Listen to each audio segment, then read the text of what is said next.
Well, Todd Boehly came in as a chairman at Chelsea. It was 3.5 years ago. At first, Boehly tended to invest in veterans. Then when that failed, he kind of moved on to signing a surplus of young players and signing them to very long-term contracts.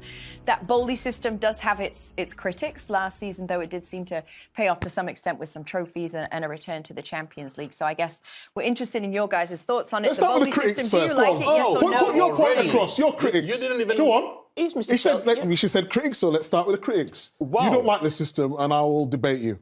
No, listen, there's no right or wrong way of going about running a football club or trying to be successful. It doesn't matter about the system. The point I'm trying to make is we can't pretend this has been a success so far after 3.5 years. They came into a club and the manager was Thomas Tuchel. He'd won the Champions League at that club. At that stage under Thomas Tuchel, Manchester City and Liverpool were possibly the two best teams in world football alongside Real Madrid, so it was very difficult for anybody to win the Premier League.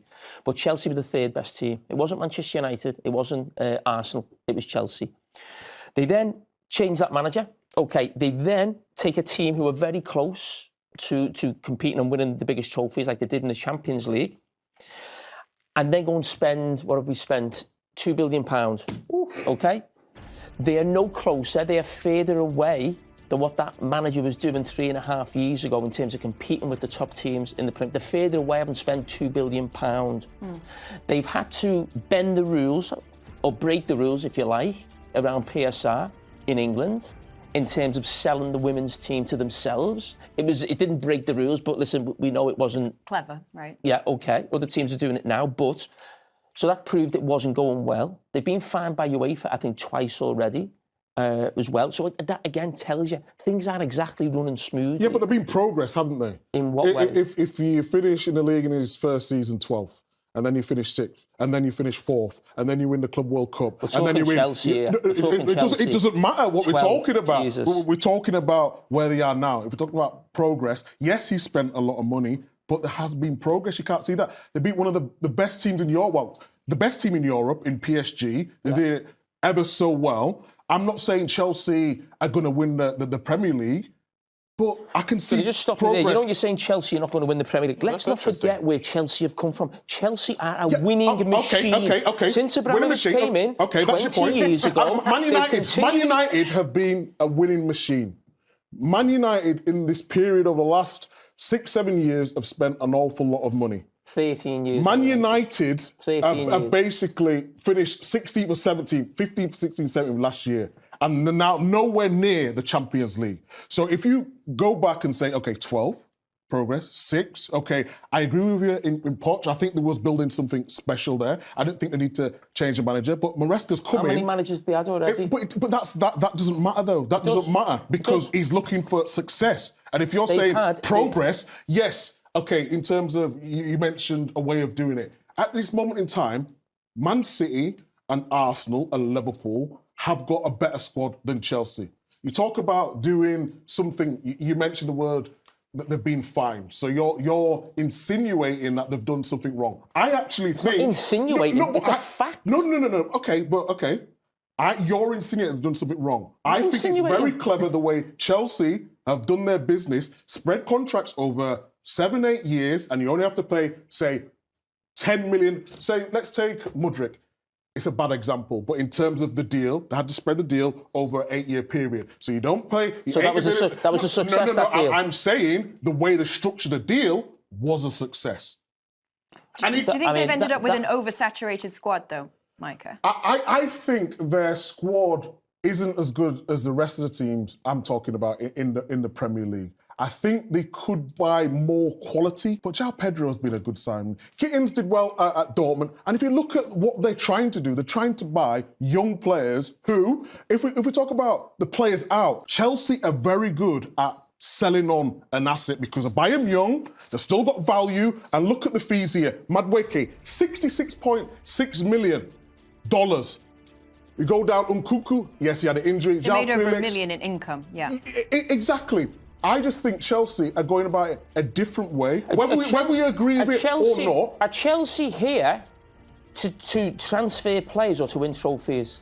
Of course, but they've just won 2 trophies last year. A Mickey Mouse trophy. Come on. Club World Cup. They've just beat PSG, European champions. You've just said they haven't got a squad better than the other teams in the Premier League. How is that possible when you've spent £2 billion on a squad? We need to go. Hey. Unfortunately, he's right, we do. You know what? They're not We even do. Chelsea fans. Just imagine if they were Chelsea fans.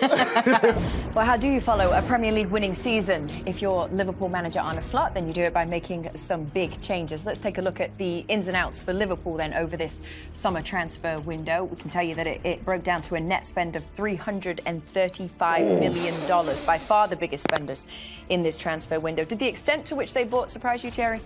No, not at all. That's exactly what you need to do. You're a champion. You want to do more. You want to do better, and not just rely on what you've done the year before. As we all know, unfortunately for us, I find myself in a situation like that. This is why I understand this one, because I wished we could have done that at Arsenal. You know, we stayed invincible that year. We had a team that could maybe do something, but the core of that team, we were losing 1 or 2 players every year and not adding young.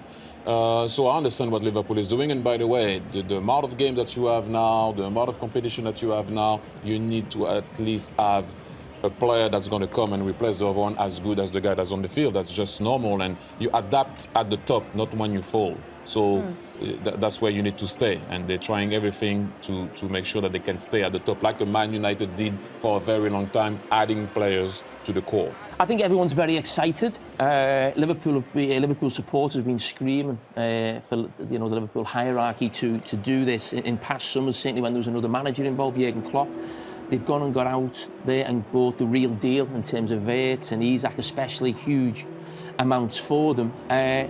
But even though Liverpool sit top of the Premier League now, 4 wins out of 4 against really good opposition, beating Arsenal and Newcastle away, there is still a feeling that it hasn't quite clicked yet. Isak comes in for his first start today, but it's certainly not as smooth as it looked last season, which is maybe understandable in the early stages, but big money spent, so with that comes big pressure and more eyes on you. On that big money spent, your point was Liverpool are winning titles. Liverpool won a title and still spent that money. Let's talk about Isak. When you talk about a striker who could do absolutely everything, he's absolutely perfect for it. Whether he wants to get in the pockets, whether he wants to run down the left, He's apart from Haaland, he's the best striker in the Premier League. But I think he's got all the tools to be whatever he wants to be. I think he's really that good. I wouldn't go off your opinion. Being a defender, I'd probably rather ask Thierry Henry. I mean, Erling Haaland or Isak? Different players. There's one guy that can play on the left, can play on the right, and you have a goal machine that lives in the box. I think it would have been, in my days, a 4-4-2 that would have been brilliant to have them both. They're different players. I get annoyed when people compare an in-and-out striker and a guy that moves around. No, you didn't do that. You asked a question. Yeah. You asked a question. That's different. You can't compare that. They're 2 different players for me.